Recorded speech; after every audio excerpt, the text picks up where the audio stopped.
Listen to me. If there was a wise man who would ever think of this, they would say in order to be superior to the man, you've got to be the man. For I am the man himself.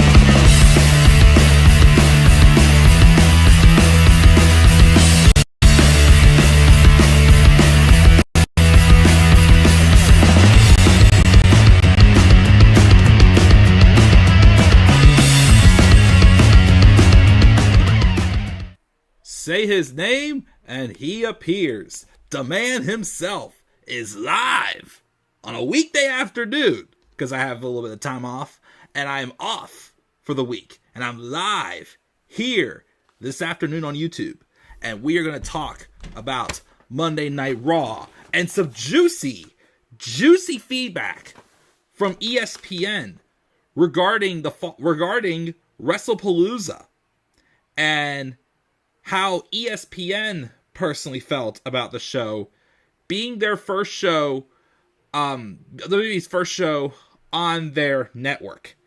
We're going to talk about that, and we're going to talk about Monday Night Raw right here this afternoon. What is going on, guys? This is the Club of the Man 1993, and again, we are live here on YouTube. This is my review of Monday Night Raw, the September 22nd, which is an awesome day because that's my birthday, 2025 edition of Raw, and it took place in Evansville, Indiana. And we are now on the fallout from Wrestlepalooza. Wrestlepalooza! And now, we are on the road to the WWE's.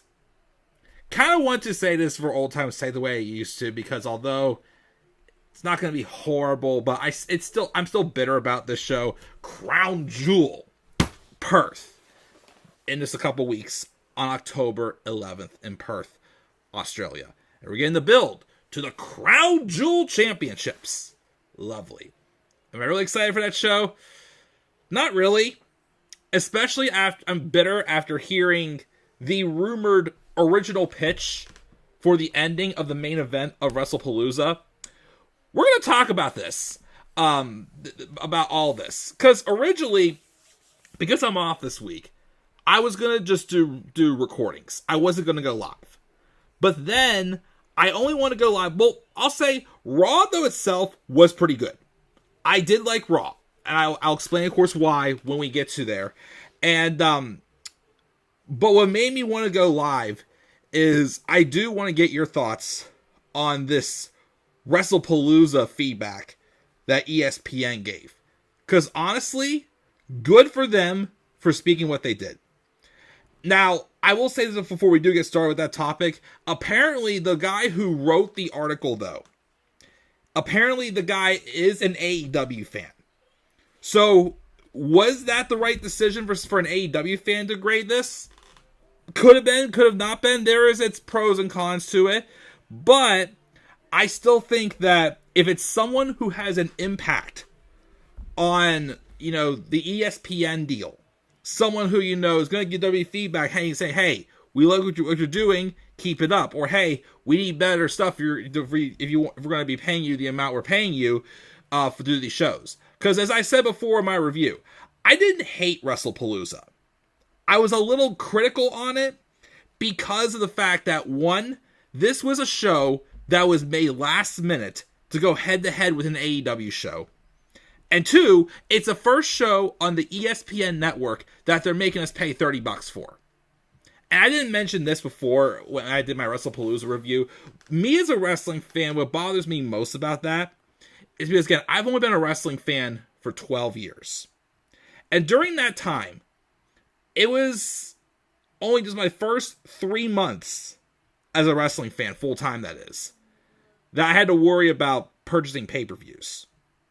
Because most of them, the only ones, well, before then, but the only pay-per-views I had watched was Royal Rumble 2013, WrestleMania 29, SummerSlam, And I somehow talked my friend into letting me split Hell in a Cell with him that year in 2014. The rest of them that I did watch, which wasn't many, I watched on the bootleg site, the streaming site. So I've been spoiled since then with the WWE Network, and I've not had to pay much at all to watch these pay-per-views. I had the $9.99 with the networks around. Then, of course, I had Peacock, that both through my parents' cable, and then our service is now, since I've moved out and I've got married, I don't have to pay for Peacock unless I get just like the premium package or whatever it is. So I've been pretty spoiled as far as WWE contact. But it just again feels like that they're getting, TKO is just getting very money hungry and greedy. That it just feels like we're paying more for less. So that's why I was a little more critical on Wrestlepalooza. If you want me, because again, like I said, I need a few months before I can decide if I want to get the bundle or not, because we do want Hulu and Disney Plus. Just at this time, it's just not a necessity for us right now. But if we do want that, and they want me to be paying the money for these pay-per-views, and even like after the bundle deal drops or whatnot, you gotta give me a reason to want to spend the money. That's why, of course, I would only spend the money on an AEW pay-per-view if I thought it was worth it. Again, the last AEW pay-per-view I was willing to spend money for was Revolution last year. The only one I've watched this year so far is All In.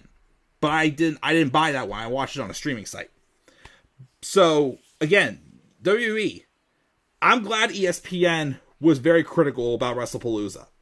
Because, again, I personally still felt that it should have been better for what it was. We can't get away with this safe route out and just like, solid wrestling show, but nothing to really fall out from.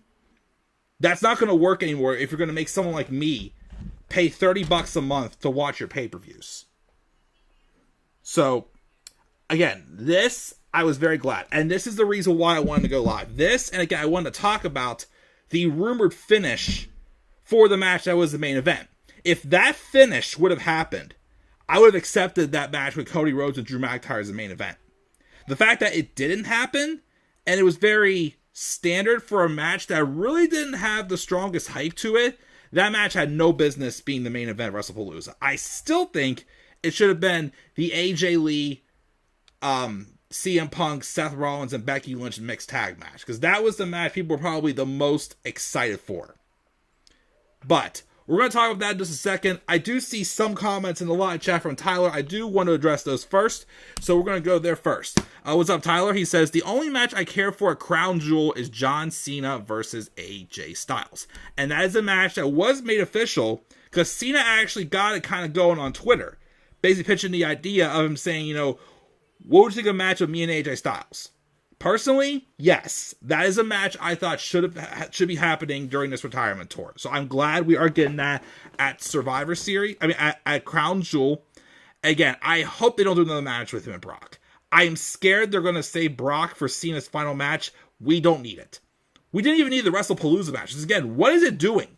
That was my biggest thing about the Wrestlepalooza match with John Cena and Brock Lesnar. Like, it was what it was. It was what I expected. It was average. I didn't care for it. I wouldn't say it was horrible because, of course, we don't really have too many terrible, terrible matches anymore. It would probably be on my top 10 worst matches of the year because of it being just very average and whatnot. But again, my biggest problem with the match is what did this do for anybody? Again, Brock Lesnar had no story as to why he was going after John Cena, which he hasn't had a story since he turned heel in 2023. And again, just more so the fallout. Like, again, what did this do? Nothing. Like, okay, at least, like the Usos and the Vision, it gave the Vision a victory that they've needed for a while. Yes, I wouldn't say it was like, oh my gosh, this is awesome, but, it did its job. I would also, of course, say, Stephanie Vaquer and Io Sky was my second favorite match of the night. It was great, and especially with Stephanie Vaquer getting her moment, but the reason why I thought that match hurt a little bit is because the crowd wasn't into it. And of course, the mixed tag match was my match of the night. And the main event was just a match that should have either opened the show or should have been like in the middle of the show, like co-main evented, like the fourth match instead of the last match. But again, that card structure and just my stricter critique on it was the reason why I gave it the grade it did. But yes, I know I kind of went off there with the John Cena comment he made. But yeah, I am glad we are getting John Cena and AJ Styles at Crown Jewel for sure. Why the hell AEW has women's tag titles? I saw that. I didn't get to watch Dynamite last night. It was actually here in my hometown. I didn't go there last night. Honestly, I'm not gonna lie. If it's possible, I may consider going next time because I want to go to a wrestling event. And right now, with how much WWE's charging for tickets, there's no way I'm gonna be able to go to a WWE event anytime soon. So if AEW events are the only thing I can go to right now, I may go next time. But that's neither here or there. But yeah, I did see that they're bringing women's tag titles, and I groaned. That doesn't need to happen. It does not need to happen. We have Thomas T-Bone, that's what's up, saying, Happy Throwback Thursday. Well, thank you. Cena and Styles should be the main event of Crown Jewel. It'd be nice, but it's going to be the match that everybody thought was going to, which, not lying, it pretty much is, but it's a match that they're relying on to be the draw for the show, and Cody Rhodes and Seth Rollins for the men's Crown Jewel Championship. The championship that it exists, but you can't take it with you. It stays at some special place. I guess it was in Saudi Arabia, but I guess now since Crown Jewel's in Perth this year, I don't know. I guess it's just the ring now that are advertising. I don't even know, and I don't even give a damn. But anyways, but yes, I wouldn't be opposed to that main eventing, but I doubt it is. Heck, did Cena and Styles ever main event a pay-per-view one-on-one? I don't think so. I know they main evented an episode of SmackDown, that match in 2018 where Cena had to beat Styles to get into the six-pack challenge at Fastlane. Yeah, having your champion lose clean also is stupid as well too. So you know I hate when they do that. But yeah, that will still be a good match. Again, I am at least appreciative that for the most part, John Cena's been able to still put on some good matches. Like I said, I was worried it was going to be like Kurt Angle's retirement tour all over again, where whoever he's fighting had to like dumb down just to not make Cena look like he didn't have a chance. Because Kurt Angle was beating some people a little too easily, and when he was getting ready to retire. But they have done with John Cena. John Cena, for the most part, has had good matches, I would say. Not too many great ones. His best one this year definitely was either the Elimination Chamber match or the SummerSlam match he had with Cody. Everything else has been fine. Good. But yeah, nothing close to what Kurt Angle's were. But I'm going to move on now to the stream. Again, we will start off talking about the ESPN feedback first. With Wrestlepalooza, basically that fallout and that rumored finish I heard of, and then we'll get to Raw, which again, I said, Raw was pretty good. But again, had it not been for this ESPN news, I wouldn't have gone live this week. I would have taken a break. We'll still done a review, but taking a break. But I did want to get your feedback on this ESPN article that came out. So, like I said before, I can't remember the guy's name, but apparently the person who did put out this article for ESPN is an AEW fan. So could there be some bias towards them? Sure, possibly. But again, if it's still someone who has an impact on WWE's deal with ESPN, then I'm glad this came out. Hoping to get WWE to realize we can't get away with just a safe route anymore. We have to do something to make these fans want to pay the $30 to see this. So, as you can see, based off the graphic I have on here, they gave Wrestlepalooza a C. Like I said, I was generous and gave it a B- because the wrestling was fine. But again, like I said, there was no like big moments. It felt like a standard good wrestling house show, going the safe route. I mean, you had Stephanie Vaquer having her crowning moment. You had the return match of AJ Lee. Those were some things that, kind of like, prevent me from giving it an average grade. If it was like, if you take the ESPN thing out of the picture, I probably would have given the show a B. As a good wrestling show that was harmless, But again, now you really got to try to get me hooked and wanting more. So a C is definitely critical, but I would understand why they gave it that grade. But what I'm surprised though was, first off, their match of the show was my second favorite match of the show, which was Stephanie Vaquer and Io Sky.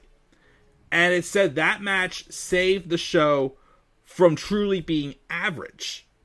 Which I'm like, whoa. Because all the other matches, because I think they gave that match a B+. That was if I would grade the match by match, I would probably give it that. Again, my main problem with that match was the crowd was not as into it as I thought they would be. So that hurt my grade a little bit on that. But had a better crowd, it would have been definitely an A-. Io Sky and Stephanie Vaquer have excellent chemistry. I just feel like their matches on Raw, the two matches they've had on Raw, probably preferably the one on the Raw at the WrestleMania, I thought was their best match of the three they've had so far. But it's still a good choice to pick. But to say it saved the show, yikes! They gave everything else a C, including that mixed tag match, and gave Brock Lesnar and John Cena a C-. Yikes. I mean, that's... I would probably give it a C. Because to me, like, it was what it was. C-, I could maybe push for that if you really wanted to push, the lack of the story. I could probably push that in there too. But I definitely, again, don't agree. I don't agree with the fact that they gave the AJ Lee and match a C. AJ, I thought, looked excellent in her return, and the story was told so great in there. Seth Rollins and Becky Lynch were doing everything in their power to stop AJ Lee from getting in the ring. CM Punk basically stepped to the side and let this night be about AJ, not him, about his wife. And when AJ came in, it was a hot tag. She did great. They had like the crazy moments where I probably didn't say too much in the review. Like, AJ Lee and Becky Lynch, of course, even tried to get some offense in on the men in the match. AJ Lee did a curb stomp on Seth Rollins, for crying out loud. Like, that was more so an entertainment-heavy match than a wrestling match. But that's the type of match we needed to see from that. Again, if the main star of that match was AJ Lee, that was the main story. We know AJ Lee is more of a character than a wrestler, right? And to me, that hit on all the notes, and that's why I love that match. Again, maybe whoever wrote the article, again, because he's more an AEW fan, and AEW is not as focused on, like, storytelling and whatnot, that might be why he gave the match it did, because I think he said something like, it is hard to pull off a great mixed tag match. But again, I still thought that match delivered how it did. And I still think, because it had the most hype, that should have been the main event of Wrestlepalooza. Like I said, giving a C, like he gave a C to Cody and Drew. I would probably give that match maybe like a B-. C, it wasn't horrible. It's just, it didn't need to be the main event of the show. Because they didn't build that up to being a match that you should be that hyped for. Unfortunately, I would love to see Drew McIntyre take that belt off Cody Rhodes. But to me, they gave me no inkling that they wanted to put the belt on Drew McIntyre. Actually, let's talk about this while we're here. So, rumor has it, this was the original pitch by both Cody Rhodes and Drew McIntyre for the main event, for their match. Was for Randy, because Randy Orton is someone involved with this feud. The original pitch was for Randy Orton to want to get involved and accidentally cost Cody the match, and Drew wins the championship to end the show. But the only reason why WWE didn't do it is because Crown Jewel's coming up. And again, they have to do the Crown Jewel Championship match. That's just a bragging rights thing. For a championship, again, you don't even get the keep. You get a ring. This ring is much more special, of course, than the Crown Jewel Championship. That's for sure. But, so they thought the match, which I agree, the match that was going to be the draw would be Seth Rollins and Cody Rhodes based off their history, instead of Seth Rollins and Drew McIntyre, which I do agree. But once again, did you really have to introduce this crown jewel concept? Did you really have to? Because again, it's just a bragging rights thing. It does nothing. It really isn't doing anything. I mean, I won't deny both matches we could be getting this year, I can accept as champion versus champion. Cody and Seth and Stephanie Vaquer and I'm guessing Tiffany Stratton. They may put the belt on Jade on Friday. I don't know. I'm still more interested in seeing Stephanie and Tiffany, if I'm being honest. But the concept just bothers me because it affects something like this. Drew McIntyre needs that world title. I'm sorry. Like this is a guy that literally had one foot out the door before he re-signed his new contract. He signed his new contract. He had an absolute masterful feud with CM Punk. He's doing some of the best work still as a heel and on social media. He is one of the best things of this company.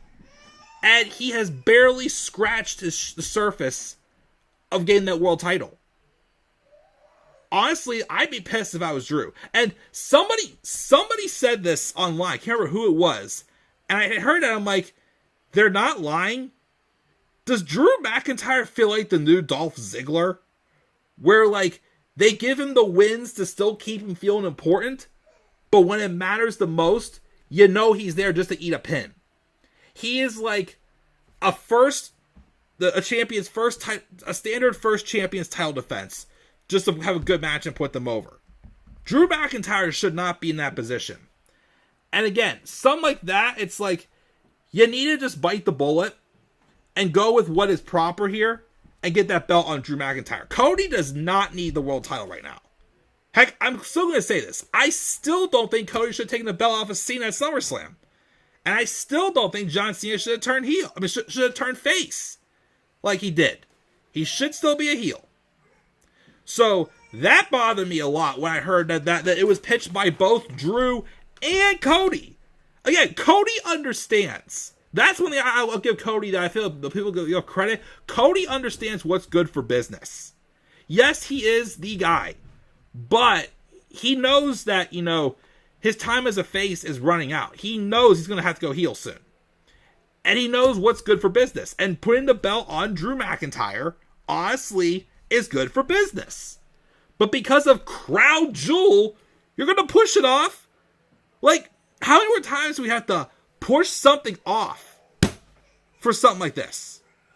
Like, honestly, again, if you have to do the match at Crown Jewel, whatever, it's going to be great. There is history to it. But as soon as that Crown Jewel match is done, get that belt on Drew McIntyre. He should have had it at this show. And the fact, again, that they had an idea pitched for it bothers me like crazy. So, yeah, I kind of went on a tangent right there. I basically already said enough, said everything I needed to say about the Wrestlepalooza. Like I said, I'm just glad ESPN made this made this vocal. And like I said, force WWE to put on better shows if you're going to make their fans pay for their products. So, I do hope this continues. And we will get improvements along the way. So, we'll see what happens, but that's why I really wanted to address. Leave your thoughts in the live chat or in the comment section afterwards, and let me know what you guys think about this ESPN feedback and this rumor pitch. But yeah, there's something that I definitely didn't agree with. Like I said, AJ Lee, CM Punk, Seth, and Becky, it was not a C. That match was what it needed to be. Stephanie Vaquer and Io Sky is still a good pick to say it was your match of the night. It was, like I said, the only thing it lacked for me was a dead crowd. The crowd was not that into it. Like I said, Cody, this Brock and Cena thing, Cody and Drew, I understand. He also gave a C to the Vision and the Usos. I get it, but like I said, that match, even though it wasn't anything like super duper special, it did its job. It got over the Vision. So, that was kind of like that was fine. Could have been better, maybe a little more exciting, maybe. Could have been a little more to it, but that did what it needed to do. Advance the story. So, yeah, like I said, hopefully ESPN does continue to give their feedback. And hopefully it does for WWE to improve their shows as well, too. Because, again, this safe route out, it's not going to cut anymore. So, we're going to finally move on from ESPN and talk about Monday Night Raw. Again, leave your guys' thoughts, of course, on that ESPN feedback. But we're going to talk about Raw now. Again, Raw I thought was good. Again, the build for Wrestlepalooza had a lot of great character development moments. And despite the fact that we didn't really get anything coming out of for anything at Wrestlepalooza, they're still continuing here on Raw. There's several characters that I'm very interested in right now for sure. And we also, of course, had a heel turn cemented as well. So for the first time since John Cena, there will be a turn alert coming soon. So Monday Night Raw took place again in Evansville, Indiana. We opened up with a promo between the two world champions of the company, Cody Rhodes and Seth Rollins, just to basically hype up the show, Crown Jewel's main event, Cody Rhodes versus Seth Rollins, Men's Crown Jewel Championship. So I was very interested to hear this promo, because this is one of the very few times that they've had, very few times where they have had Seth and Cody interact since the whole thing with Cody Rhodes' team with Roman Reigns at Bad Blood last year, which that match has affected almost all of his relationships with his friends because he decided to do that to take out the bloodline. Well, Sol Sikoa's bloodline, or MFT's, whatever you want to call that corny stable that I just don't care for anymore, to be honest. So anyways, we didn't quite get what I wanted. But what I still got, I'm like, this is fine. This is good. So, Seth Rollins came out after Cody did his spew intro. And he made the rest of the division, including Paul Heyman, stay on the ramp.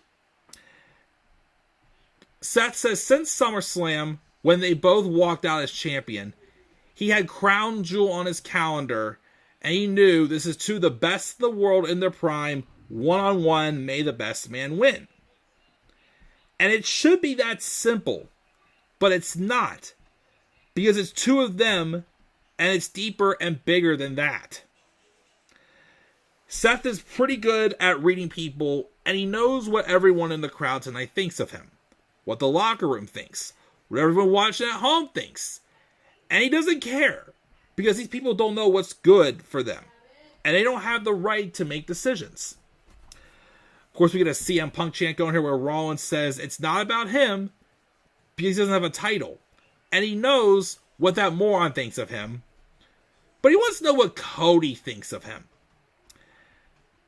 Cody shrugs it off and says, the truth is complicated, right?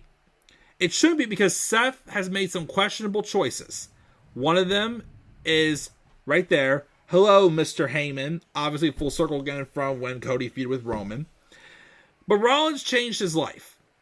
He came back at WrestleMania. Seth had the courage to stand across from him, an opponent he didn't know who was coming. He changed his life at Hell in a Cell, when Cody fought with a torn pec, and he wouldn't know what he'd be capable of. He changed his life again at WrestleMania, being his shield, helping him bring the world title to his family for the first time. And he recently had Becky Lynch on his podcast. She was lovely, and he knows it's Wrestling 101 to run your opponent down, but what he wants to do is flip the script. He wants Seth to tell him, what does Seth think of himself? He knows Seth could be the best in the world, but that Seth isn't hiding behind these three goons. He's not going to sling mud. He'll just say it's plain. With the match set and another ring on the line, what can he do for Seth? Seth wants to talk, also pointed out, the watch he's wearing. The watch he is wearing was the watch that Cody gave him at WrestleMania 40 as a token of his appreciation from that night. Seth, though, hasn't worn that watch until tonight. Seth wants to know, was this real or a token gesture? Because Cody is fantastic about saying all the right things to him. He keeps glowing praise on him when it suits him. But then in his next breath, he undermines everything he stands for, saying with a straight face that he's the right person to lead this company. He's the quarterback, QB1. And if he really believes that, what does that say about Seth? Only two things. Either Cody doesn't think he's good enough, or that he's just not as good as he is. And the Vision ain't goons. They're not just a group of people, they're an idea about the future of this industry that runs through Seth. He's the tip of the spear, not Cody. Cody can be the quarterback, but he is Rollins' quarterback. And he doesn't believe that, the truth will come out at Crown Jewel by any means necessary. He'll find out that Seth is the prime mover, and this is not a two-man show. Rollins is the alpha. Cody has one more question for him. Their matches so far have all been one-on-one. And will that still be the case at Crown Jewel? Implying that Seth didn't have any help. The three matches they've had prior since coming back. And those matches that were just one-on-one, how many did Seth actually win? And Cody just walks away, and Rollins, of course, was fuming at that comment. Surprisingly, the Vision didn't attack, but Cody did walk through and leave. I thought this was a great setup. I know this is just basically, it's true. Both these men are truly two of the best in the company. And they have history. And Rollins said a lot of things, and again, I always say this, that makes me appreciate heels, is when heels say things that are true, the baby faces kind of have something to prove. It's kind of like, well, yes, Cody, that's true. What do you guys say about that? Has Cody Rhodes praised Seth Rollins when it's impacted him? For sure. The one thing I do wish would have been brought up is Seth wanting Cody to explain to him why he chose the team with Roman at Bad Blood.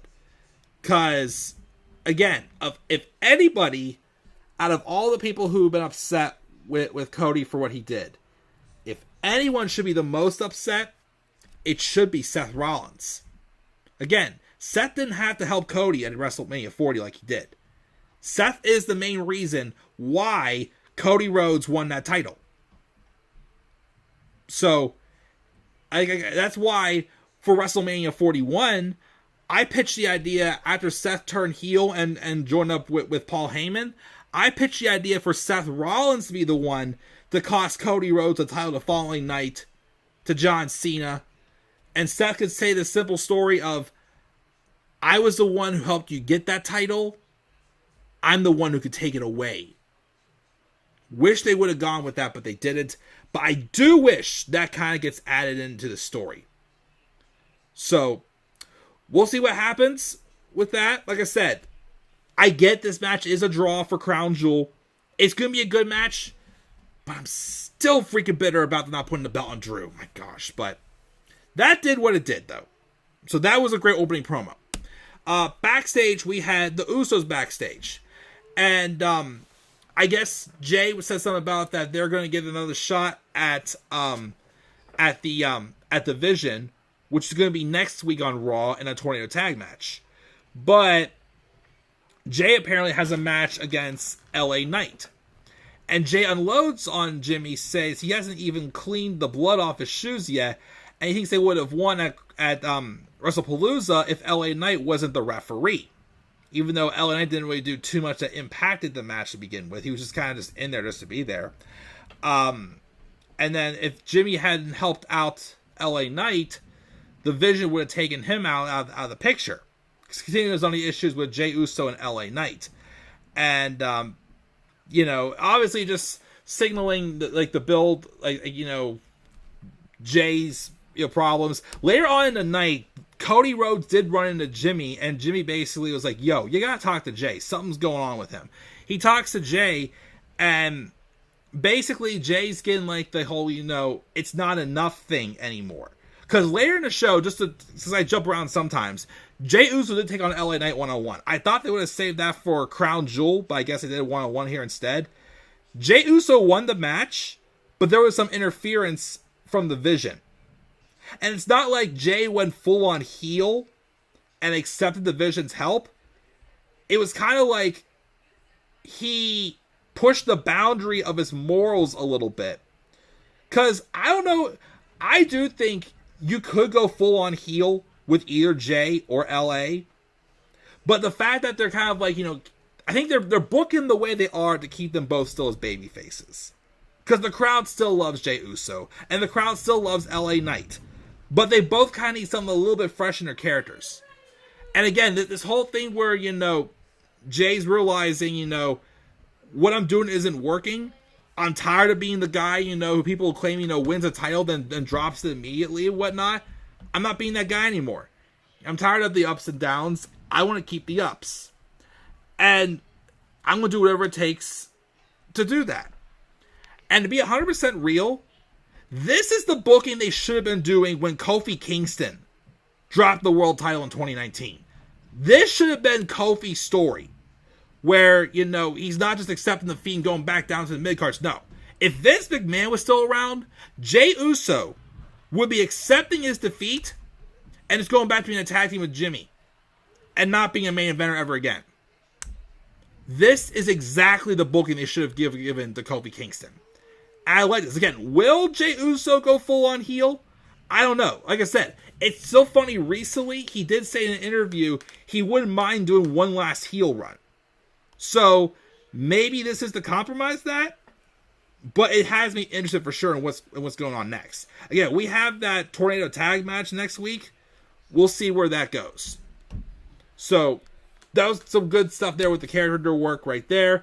Probably just the only thing I didn't really care much for about on this show was this no disqualification match with Penta and the War Raiders versus the New Day and Grayson Waller. Again, I keep saying this. Does anybody care about the New Day right now? Like, it feels like they set something up. Like, the booking is very similar to what happened with Triple H and Seth Rollins in 2016 and 2017. They set something up, but because they don't have anything, it's going to be a while till we get to the true payoff. Because I do believe Big E could get cleared to wrestle again someday. I feel like if Big E was ruled out for good, they wouldn't have like teased it or mentioned the idea of him never being medically cleared to compete. But in the meantime, they got nothing else to do for them. So they feel like what they were before, except now they're heels. So that's what kind of takes me out of this. I still love, though, that Penta is winning with the Mexican Destroyer. I think that is awesome. And the match, again, wasn't that bad. It's just, I don't care. I don't care about whatever is going on right here. But Penta does win with the Mexican Destroyer. And we move on. This was good, too. So, we saw earlier in the show, Dominik Mysterio get cornered by Rusev. Again, I don't know if Rusev is going full on face or whatnot, but he's going after Dominik for the Intercontinental Championship next week on Raw. There's a match happening next week. Dominik, though, comes in and says this Rusev situation is out of hand, and he says he needs help with it. And Dominik asks JD McDonough, can you take care of Rusev tonight? At first, JD relents against it, but then Roxanne Perez is like, oh, come on, do it for my Dom. Not quite that, but obviously, again, still the tease is that she's very, very flirty with Dominik Mysterio. So then JD's like, fine, I'll do it. But then Dom goes, great, because I already talked to Pierce and got you a match with Rusev. Uh-oh. And then, just because I'm jumping up back around just to get to the match happens, which was fine. But if you noticed, when Rusev locked JD in the Accolade, Dom went on the ropes, but then he backed away. Again, is that him just because he's afraid of Rusev? Or is that because that split of the Judgment Day is coming soon? Because, again, we still have the Americanos that I keep saying feel like it's almost the same story as MJF and the Pinnacle and the Inner Circle. Like, there's going to come a time where the Judgment Day is gonna like, you know, and Dom are gonna split, but Dom's gonna be like, oh, you know, I was prepared for this because I got a stable of my own, and we're gonna get whoever all the Americanos were.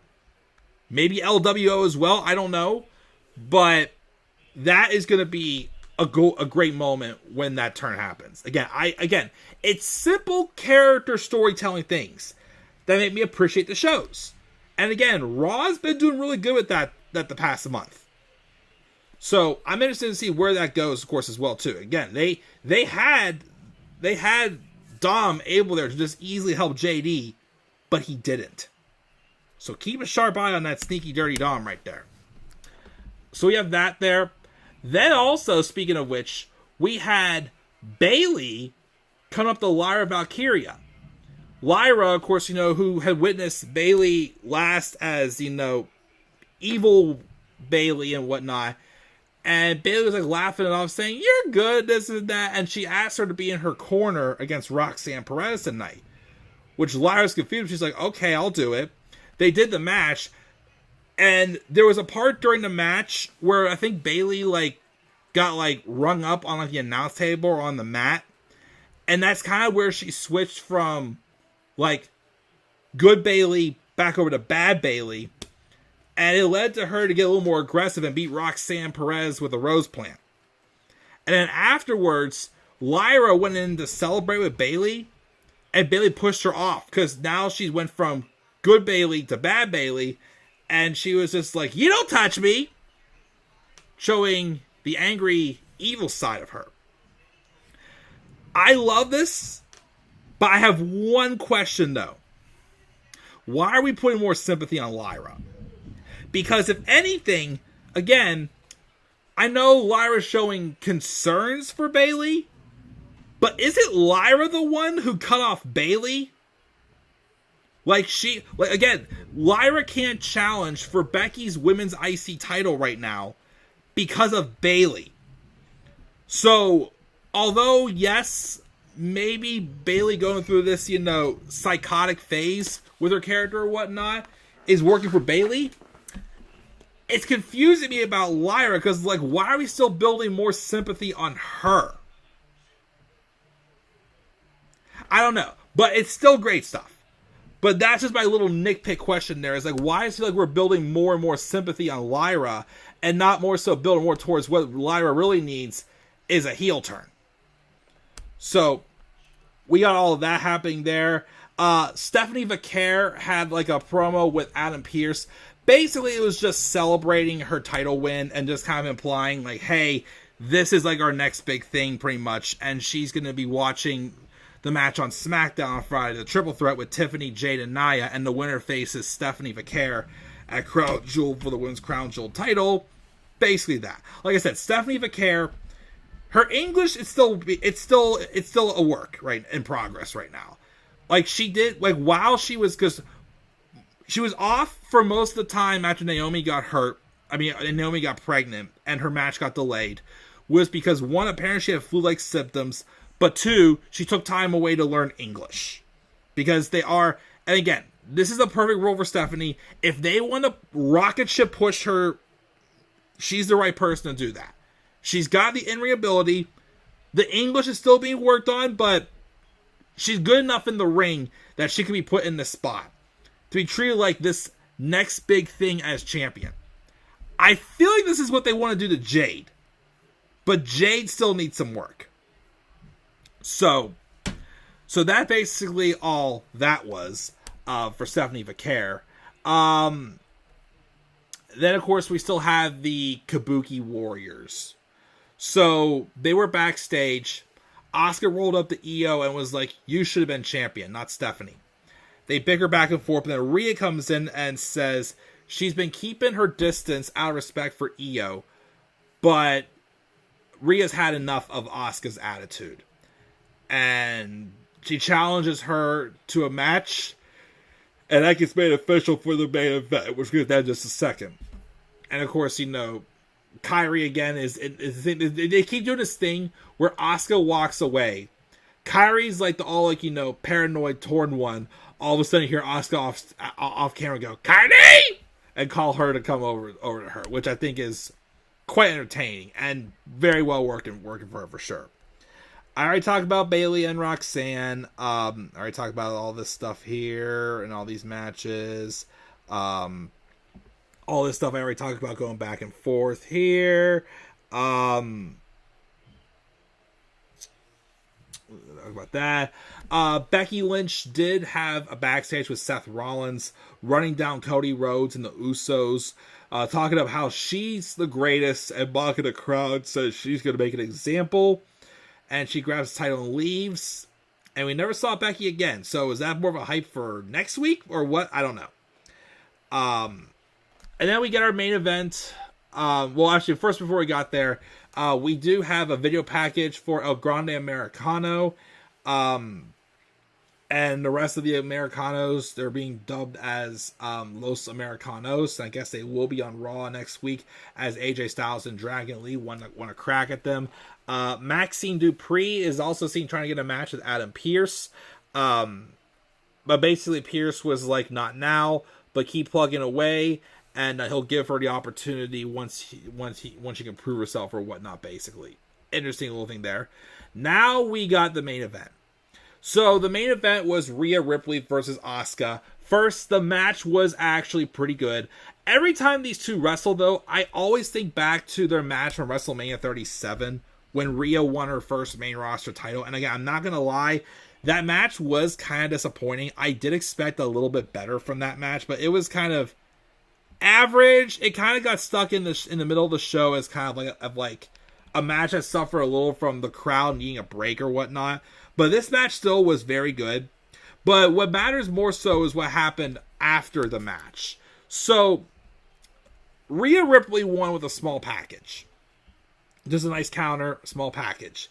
Immediately after the bell rings, Asuka spits the mist in Rhea's face. This basically cemented Asuka's slow heel turn. And Kairi gets in the ring, and Asuka demands Kairi to start beating down on Rhea. And Kairi does start attacking, but the thing what was interesting to me, it didn't come across as like Kairi was like still like, I want to do this, but I have to. It's more so like, oh yes, I want to do this. And he was the same when Io came out to make the save, and she's trying to talk some sense into her friends. Asuka first seemed to calm down and goes to hug her, but then, bam! Backfists Io and takes her out. And Kairi, still following Asuka's orders, still like goes through. And she even did the double team with doing the insane elbow drop and all the other stuff they did to both of them, taking them both out. Like, again, it didn't... I don't know if it's just that Kairi didn't play it as well as she should have, but to me, it didn't come across as Kairi was as remorseful as I thought. She's kind of playing the middle woman in the storyline, it feels like. But here, it felt like, she just, like, completely consumed the evilness and really went all out on both Io and Rhea. And that's how the show ended, with the Kabuki Warriors, not just Asuka, both her and Kairi fully turning heel. Again, Asuka's been a bit. We'll talk about it more, of course, in my turn alert as well. But I'm very surprised Kairi seemingly consumed more of a heelish side than I thought she would. I still thought she would, be doing heelish things, but showing a little more remorse. She didn't show that much remorse in this beatdown. So, I'm assuming this is going to lead to a... Because originally, I kept pitching the idea... Do Rhea versus Io one more time at Crown Jewel, because we're going to be in Australia, Rhea's hometown, and that's where Rhea finally beats Io, because she still has not beaten Io yet. I even pitched the idea, I think it was the other week, about what if Io turns heel and joins up with Asuka and Kairi. That could still maybe happen in Australia, who knows, but I don't know. I think we're going to be getting a tag match with Rhea and Io versus the Kabuki Warriors. It is what it is. I'd rather have the one-on-one feud because there's more of a storyline there, but it is what it is. But I did like the ending. And like I said, it was a very good Raw. A great Raw. Like I said, a lot of good character moments. Again, we have the stuff with Asuka. We have the stuff with Jey Uso. We have the stuff with, of course, Stephanie Vaquer. I like seeing that as well there. Cody and Seth had a good build to start off with. Bayley and Lyra, although, again, I don't get why we're putting so much sympathy on Lyra. I love what they're doing so far with Bayley, and it's working out excellent. Again, it's just these little character moments that really, really can make shows that effective. Like I said, I wish we would have gotten some of that at Wrestlepalooza, but we didn't. But, you know, it is what it is.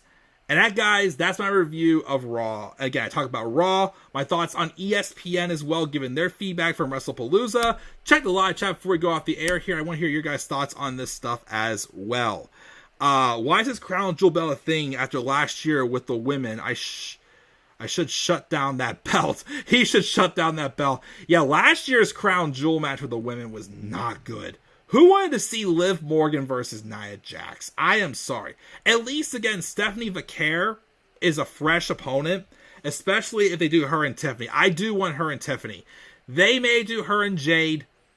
There's kind of a story there where they're both, like, talent that are, like, they're giving the ball to them where they're still learning, but Stephanie obviously is doing better than Jade. They could do that. Don't give me Stephanie and Nia. Please, we don't need Stephanie and Nia. But I'd rather see that be Stephanie and Tiffany, if I'm being honest. AEW needs less titles, I guess not. For sure they do. Bad Blood was a year ago, yes. End of Judgment Day, I think it's coming soon. And Asuka should have won over Rhea. Well, it did make sense. Unless they would have had Asuka, like, cheat the win or whatnot to fully cement the heel turn. They could have done that instead. But, again, I'll talk about more about Asuka when I do my turn alert for the Kabuki Warriors. Maybe today, who knows? We'll have to wait and see. But guys, that is, again, my review. What are your guys' thoughts on all this on Raw, on ESPN's feedback on Wrestlepalooza, the rumored finish for the main event of Randy Orton accidentally costing Cody the title, give it to Drew, and of course, Crown Jewel as well. Leave your guys' thoughts down in the comments section below.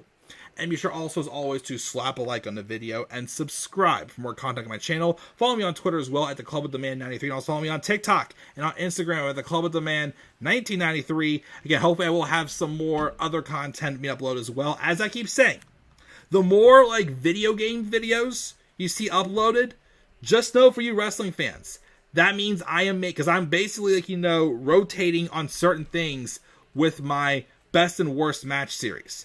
Note that I'm making progress. Once I do get one video released on that, the others are going to be coming quicker and quicker and quicker.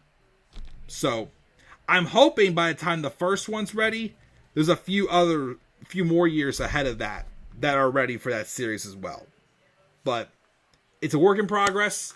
I'm getting there, taking a lot of time, but I'm excited for the finished product when it does finish. So until then, guys, I'm checking out. I'll catch y'all later. Have a rest of your Thursday night.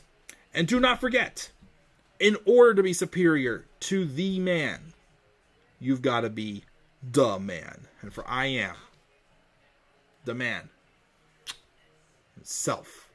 And that is not just an opinion, my friends. That is a fact of life. Yeah!